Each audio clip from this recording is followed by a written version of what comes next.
नमस्ते। आज हम जानेंगे इनकम टैक्स कैसे फाइल करना है अगर आपका ट्रेडिंग या फिर इन्वेस्टमेंट से इनकम है। तो हम लोग आज ITR 3 फिलअप करेंगे और मैं स्टेप बाय स्टेप आपको समझाऊंगी कि कैसे वो फिलअप करना है।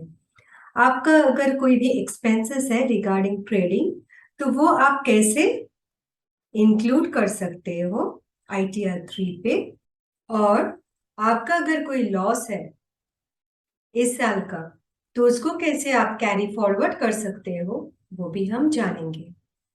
अगर आपका पिछले साल का कोई लॉसेस है वो अगर कैसे एडजस्ट कर सकते हो that also I will show you. तो आइए शुरू करते हैं। तो ये है हमारा ITR वेबसाइट। हम करेंट ईयर का ITR फाइल करेंगे। ITR 3 क्लेम बेनिफिट अंडर 4480 वो है प्रिजम्पटिव इनकम। ट्रेडिंग के लिए ये जरूरी नहीं है। This is all general information, आपका डिटेल्स रहेगा इसमें। नेचर ऑफ बिजनेस में आपको देना है कोड। इसमें आप कोड देंगे retail sale of other products. And यहाँ पे कोई ट्रेडिंग के लिए स्पेशल कोड नहीं है। बैलेंस शीट आपको फिलअप करने की जरूरत नहीं है। नो अकाउंट केसेस में भी सन्ड्री डेटर्स और सन्ड्री क्रेडिटर का फिलअप करना होता है। That is not needed for your trading account. Manufacturing account में भी कुछ नहीं है, you don't have to fill up anything. Trading account में भी कोई फिलअप करने की जरूरत नहीं है। आइए प्रॉफिट एंड लॉस में चलते हैं। इसमें आपको नो अकाउंट केसेस में फिलअप करने की जरूरत है क्योंकि हम अकाउंट या फिर बुक मेंटेन नहीं कर रहे हैं। Will fill up under the section business. What is your gross receipt? That will be your turnover. तो टर्नओवर कहां से मिलेगा? आप कोई भी ब्रोकर का सिस्टम में जैसे जीरोधा या फिर अपस्टॉक, उनके सिस्टम में टैक्स प्रॉफिट एंड लॉस करके एक रिपोर्ट आता है। कौन सा report? Tax profit and loss. वो रिपोर्ट आप अगर डाउनलोड करेंगे तो वहां पे आपको फ्यूचर और ऑप्शन टर्नओवर दे देगा। आपको दोनों सम करके यहाँ पे इन डालना है। तो फ्यूचर टर्नओवर कैसे कैलकुलेट करते हैं? फ्यूचर टर्नओवर के लिए कैलकुलेट करते हैं प्रॉफिट जो होता है उसका एब्सोल्यूट टर्म्स। उसका मतलब क्या है? आपका लॉस होगा उसको भी हम पॉजिटिव में लेंगे। जैसे मानिए आपने कोई ट्रेडिंग में 10 रुपीज का प्रॉफिट किया, नेक्स्ट ट्रेडिंग में 10 रुपीज का लॉस किया, तो आपको एब्सोल्यूट टर्म में टर्नओवर होगा +20 रुपीज। सो वो यहाँ पे इंक्लूड करना है। ऑप्शन में टर्नओवर कैलकुलेट कैसे होता है? ऑप्शन में फ्यूचर के जैसे जैसे एब्सोल्यूट टर्म्स में प्रॉफिट लेते हैं, प्लस आपको ऑप्शन का प्रीमियम को भी इंक्लूड करना होगा। इसका मतलब क्या है? आपने अगर सेल किया कोई ऑप्शन तो फिर उसका प्रीमियम आपको मिलता है, उसको इंक्लूड करना है। आपने अगर बाई किया कोई ऑप्शन और वो अगर एक्सपायरी में एट द मनी या फिर out of the money expire हुआ तो आपको कोई प्रीमियम नहीं मिलेगा। उस समय आपको टर्नओवर होगा 0। लेकिन अगर वो इन द मनी में एक्सपायर हुआ तो आपको कुछ प्रीमियम मिलता है, वो प्रीमियम को भी यहाँ पे ऐड करना होगा। तो मान लीजिए मेरा टर्नओवर है 1 करोड़। अभी आपको फिलअप करना है ग्रॉस प्रॉफिट। ग्रॉस प्रॉफिट भी आपको tax profit and loss statement में मिल जाएगा। तो वहां से आपको फ्यूचर का ग्रॉस प्रॉफिट और ऑप्शन का ग्रॉस प्रॉफिट दोनों मिला के यहाँ पे डालना पड़ेगा। लेट्स से हमारा ग्रॉस प्रॉफिट है 20 lakhs। अब हम एक्सपेंसेस कैलकुलेट करते हैं। एक्सपेंसेस कौन सा होता है? जो आपका प्रॉफिट एंड लॉस स्टेटमेंट में, tax profit and loss statement में एक एक्सपेंसेस देता है, वो आपका कोई भी ट्रांजैक्शन चार्जेस, एसटीटी चार्जेस जो भी है वो इंक्लूड करके आएगा, उसको इंक्लूड करना है। कौन से एक्सपेंसेस आप ऐड कर सकते हैं? कोई भी एक्सपेंसेस जो आपने ट्रेडिंग के लिए या फिर इन्वेस्टमेंट के लिए इनकर किया हो। इसका मतलब क्या है? आपने इंटरनेट का फैसिलिटी यूज किया फॉर ट्रेडिंग, तो वो आप इंक्लूड कर सकते हो।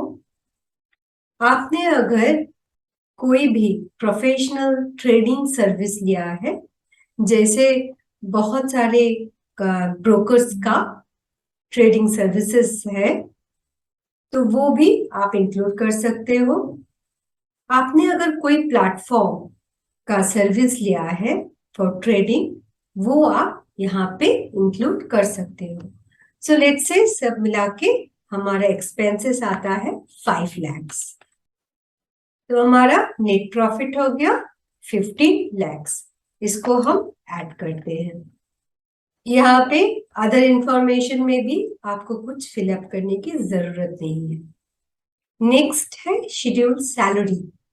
आपका अगर कोई भी सैलरी इनकम है, वो आप यहाँ पे फिलअप कर सकते हो from form 16 of your employer. Details of depreciation of plants and machinery. तो यहाँ पे क्या करना होता है?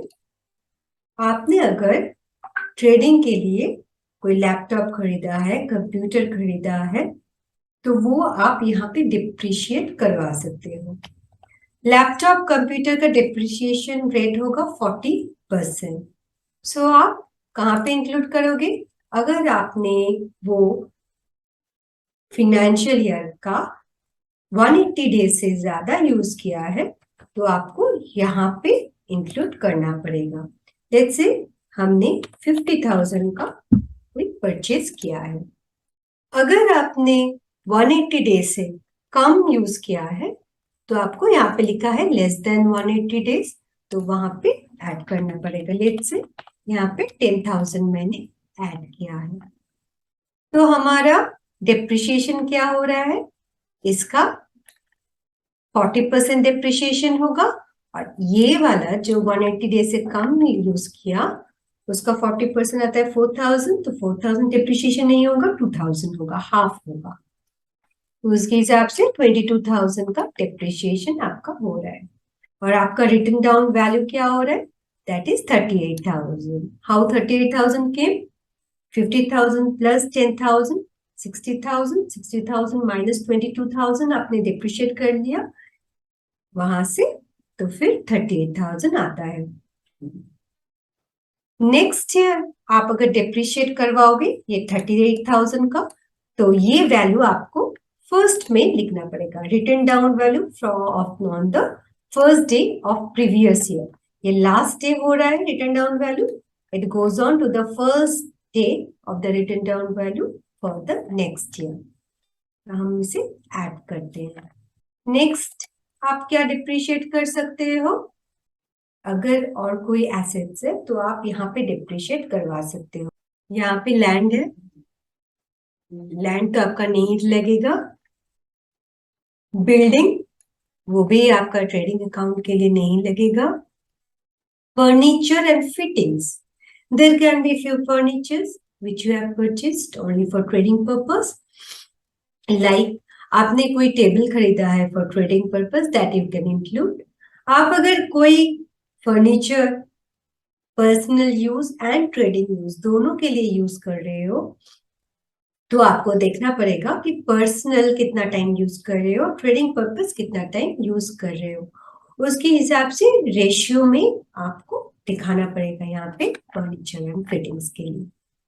यहाँ पे भी सेम है, जैसे 180 डेज और मोर का वैल्यू इधर होगा, 180 days and less, 180 days less का वैल्यू इधर होगा, तो उसके हिसाब से 180 डेज लेस होगा तो हाफ रेट में कैलकुलेट करेगा।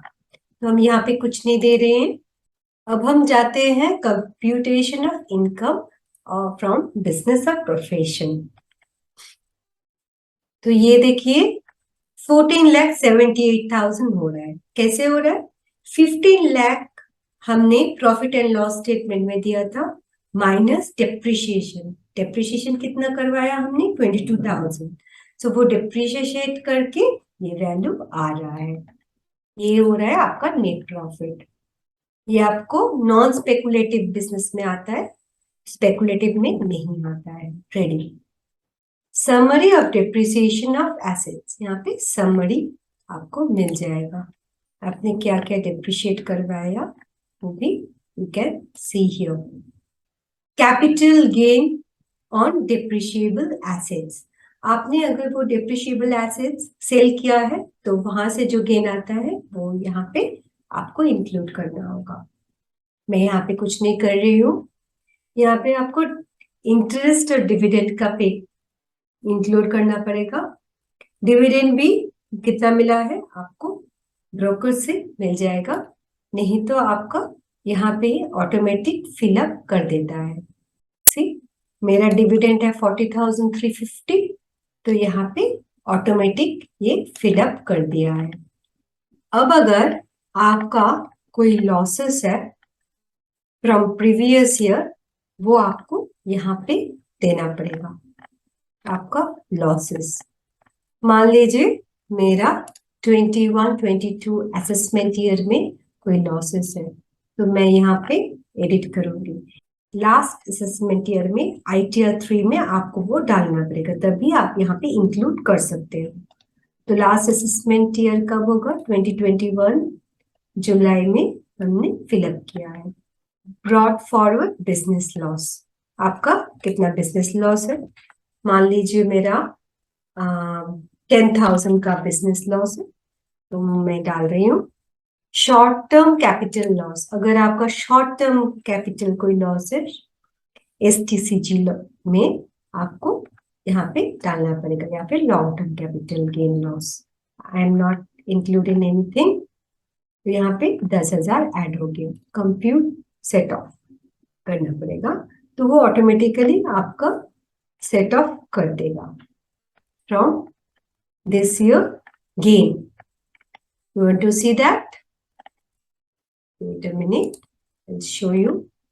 Here you can see 14,78,000 हमारा प्रॉफिट है, बॉट फॉरवर्ड लॉसेस है 10,000, तो यहाँ पे हमारा दे रहा है current years income remaining after set of 14,68,000, तो ये लॉस यहाँ से सेट ऑफ हो गया है।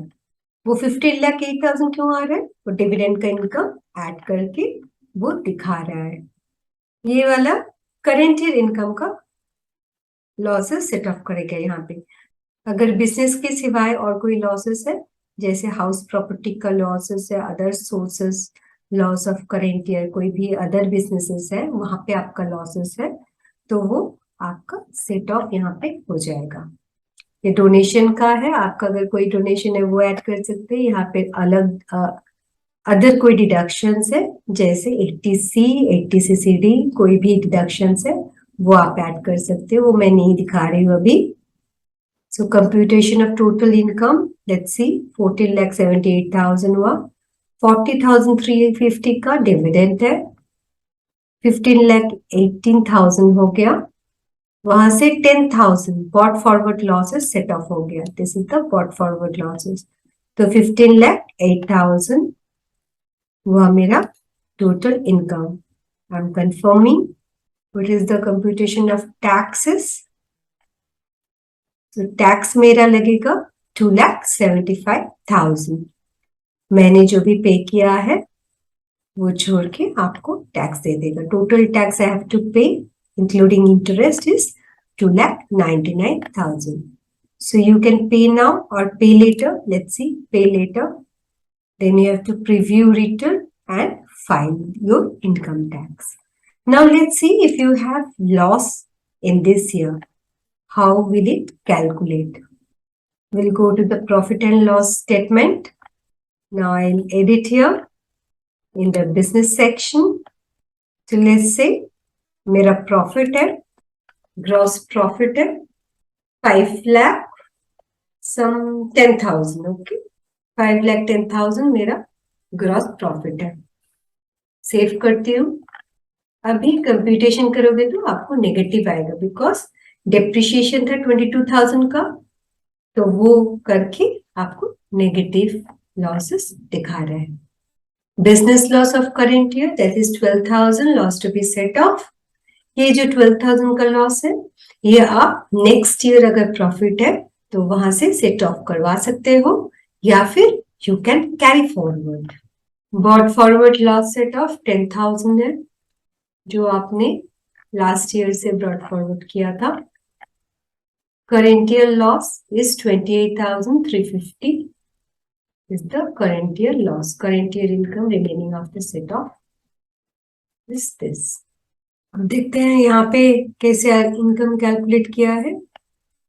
There is only one income 40,350 from the balance after set off of current year losses। 12,000 का losses था current year का, वो 40,350 से set off होके 28,350 हो गया। अब चलिए सीजी फिलअप करते हैं, that is capital gain, details of capital gain. आपका इक्विटी शेयर से अगर कोई कैपिटल गेन है तो वो फिलअप कर सकते हैं यहाँ पे आपको शॉर्ट टर्म कैपिटल गेन और लॉन्ग टर्म कैपिटल गेन का देना पड़ेगा। यहाँ पे हम शॉर्ट टर्म कैपिटल गेन का इंक्लूड कर रहे हैं।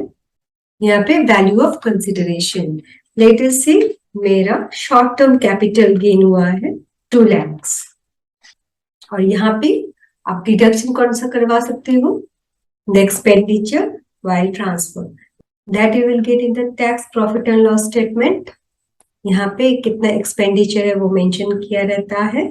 Let's see my expenditure is 25,000, तो बैलेंस जो हुआ वो आपका कैपिटल गेन हो गया। अब ये जो कैपिटल गेन है इसका आपको क्या करना पड़ेगा, एक्यूरल और रिसिप्ट ऑफ कैपिटल गेन, ये इंफॉर्मेशन भी आपको देना पड़ेगा। जैसे 15 जून तक कितना कैपिटल गेन हुआ है, 15 जून से 16 जून से 15 सितंबर, ये सब कब कब क्या हुआ है वो आपको देना पड़ेगा, वो भी आपको ब्रोकर प्रोवाइड करेगा। Short term capital gain taxable at 15%, यहाँ पे आपको फिलअप करना पड़ेगा। लेट्स से मेरा कितना प्रॉफिट हुआ था, 1,75,000। कैसे हुआ, 2 लाख का प्रॉफिट, 25,000 का एक्सपेंसेस, सो टोटल मिला के यहाँ पे 1,75,000 होना चाहिए, नहीं तो वो एरर थ्रो करेगा। यहाँ पे देखिए शॉर्ट टर्म कैपिटल गेन अलग से कैलकुलेट हो रहा है। बॉट फॉरवर्ड लॉस, आपका अगर शॉर्ट टर्म कैपिटल गेन में कोई लॉस है वो भी यहाँ पे सेट ऑफ हो जाएगा। यहाँ पे देखिए मैंने ब्रेकअप नहीं दिया है, so that is why it is showing give the breakup of till 15 जून, 16 जून से 15 सितंबर लाइकवाइज। वो ब्रेकअप देने के बाद आपको कंफर्म करना पड़ेगा। यहाँ पे मैं इनकम दिखा रही हूँ, there is a capital gain income 1,75,000, ये है मेरा डिविडेंड का इनकम, दोनों मिला के current year losses set off किया 12,000 का, balance after set off current year losses 2 lakhs। तो ऐसा करके then you have to submit and you have to verify. तो आईटीआर 3 के रिगार्डिंग आपका अगर कोई क्वेश्चन है तो आप कमेंट सेक्शन में पूछ सकते हैं। अगर आपको ट्रेडिंग या फिर इन्वेस्टमेंट रिगार्डिंग और भी कोई क्वेश्चन है वो भी आप पूछ सकते हैं। मिलते हैं नेक्स्ट वीडियो में, तब तक बाय बाय।